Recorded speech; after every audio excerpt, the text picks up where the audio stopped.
In the early hours of May 1945, on a rain-darkened airfield in southern Germany, rows of aircraft sat unmoving. Their wings were folded inward, paint-chipped, and stained by oil and dust. Some carried blackened scars where anti-aircraft fire had torn through metal. Others were intact but silent, their engines cold. Nearby, Allied soldiers moved cautiously between them, photographing tail numbers, measuring wingspans, and making notes. The aircraft were familiar, yet strangely out of place now. Machines built for screaming vertical dives stood grounded, irrelevant, waiting for a decision that would seal their fate. By the time these airfields were overrun, the war in Europe was already decided. In May 1945, Germany had surrendered unconditionally.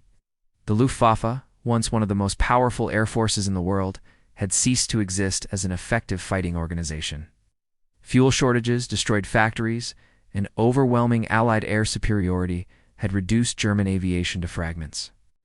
Among the aircraft left behind were hundreds of Junkers Ru-87 dive bombers, better known by their nickname the Stuka. Once a symbol of German air power, it now stood as a relic of a different phase of the war. The Stuka had been conceived in the early 1930s for a specific type of warfare. Germany's rearmament program emphasized close air support and battlefield coordination rather than strategic bombing. When war began in September 1939, this approach appeared vindicated. Stukas had played a decisive role in Poland, Norway, the Low Countries, and France. Their precision attacks destroyed bridges, artillery positions, and armored columns. Their distinctive sirens, fitted to the landing gear, amplified psychological impact. By 1941, however, the conditions that had allowed the Stuka to dominate were already disappearing. By the final year of the war, the scale of the Stuka program was clear in the wreckage left behind. Between 1936 and 1944, approximately 6,500 RGU-87 aircraft were built across multiple variants. Production involved factories at Dessau, Bernburg, and other sites operated by Junkers, as well as dispersed subcontractors introduced later in the war to reduce vulnerability to bombing. Including forced laborers by 1943, the aircraft itself had a wingspan of 13.8 meters, length of 11 meters, and a maximum loaded weight of over 6,000 kilograms. It was not small, nor cheap. Each aircraft required specialized dive brakes, reinforced wings, and precision bomb release mechanisms to ensure accuracy during steep dives. Operationally, the Stuka was never designed for modern air combat. Its top speed, even in later variants, rarely exceeded 390 kilometers per hour. Its defensive armament was minimal. Its effectiveness relied on air superiority and coordination with ground forces. As the war expanded, Germany increasingly fought under contested or hostile skies. Losses mounted rapidly during the Battle of Britain in 1940, forcing the Stuka's withdrawal from daylight operations over southern England. On the Eastern Front, it returned to prominence in 1941 and 1942, where vast distances and limited Soviet fighter coverage allowed it to remain useful, particularly in anti-tank roles with the Ru-87G variant, armed with 37mm cannons. Planning for the Stuka's continued use after 1942 became increasingly improvised.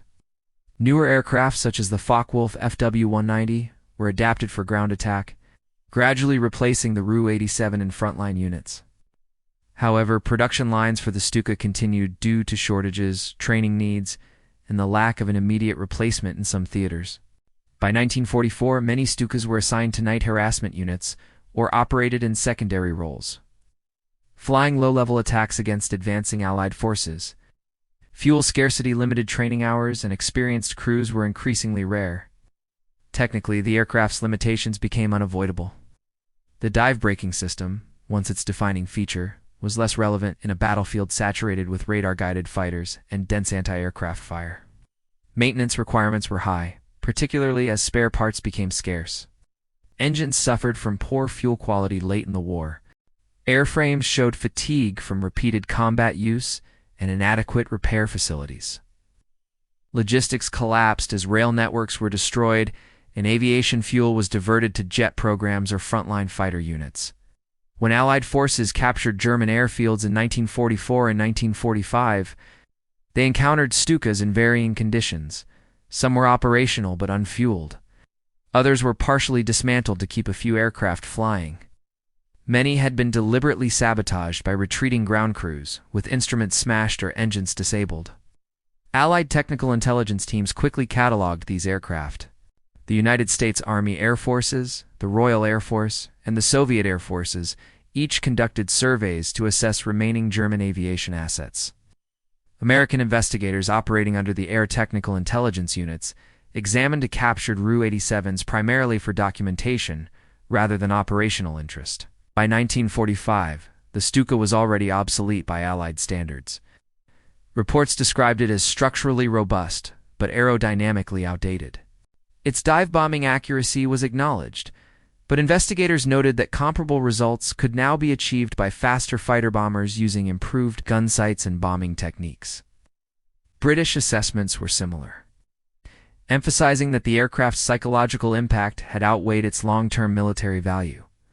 The Soviet approach differed slightly.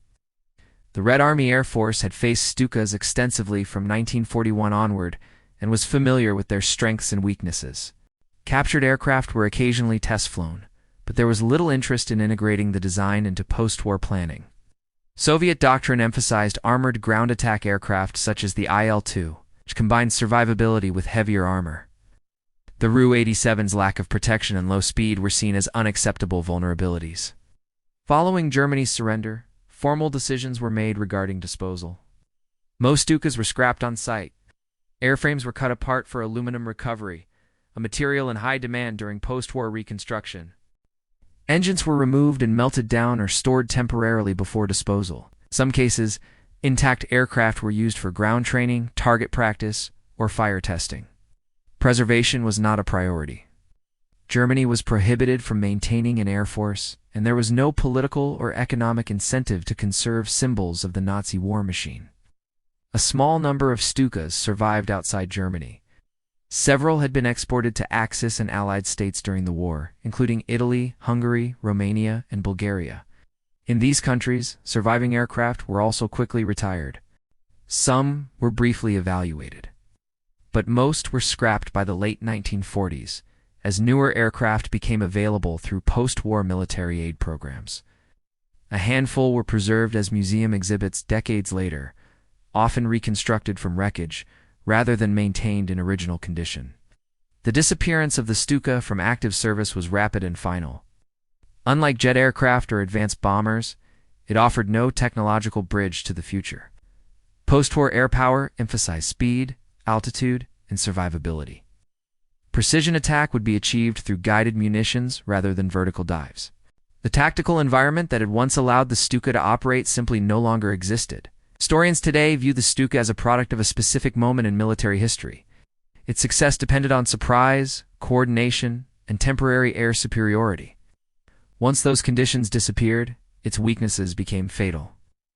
Post-war analysis consistently highlights how reliance on such specialized platforms can become a liability when strategic circumstances change.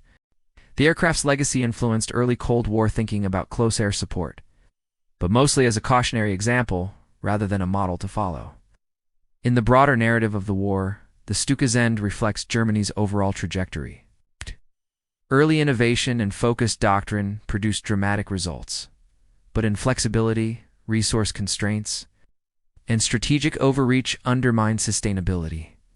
The Stuka was neither a wonder weapon nor a failure in isolation. It did exactly what it was designed to do, under the conditions for which it was designed. When those conditions vanished, so did its relevance. Today, when surviving Stukas are seen in museums, they are silent and incomplete. Paint schemes are reconstructed. Engines are often missing or non-functional. They no longer scream through the sky. They sit under artificial lighting, stripped of context and urgency. Yet their post-war fate tells a clear story. Once the war ended, there was no place for them. They were dismantled, forgotten, and absorbed back into the material economy of a continent trying to rebuild. The airfields where they once stood are quiet now. Grass grows through cracked concrete. The sound of engines has long faded. What remains is the memory of a machine tied closely to a specific way of fighting and to a war that consumed everything around it. The Stuka did not transition into peace. It ended where it belonged, grounded, dismantled, and left behind by history.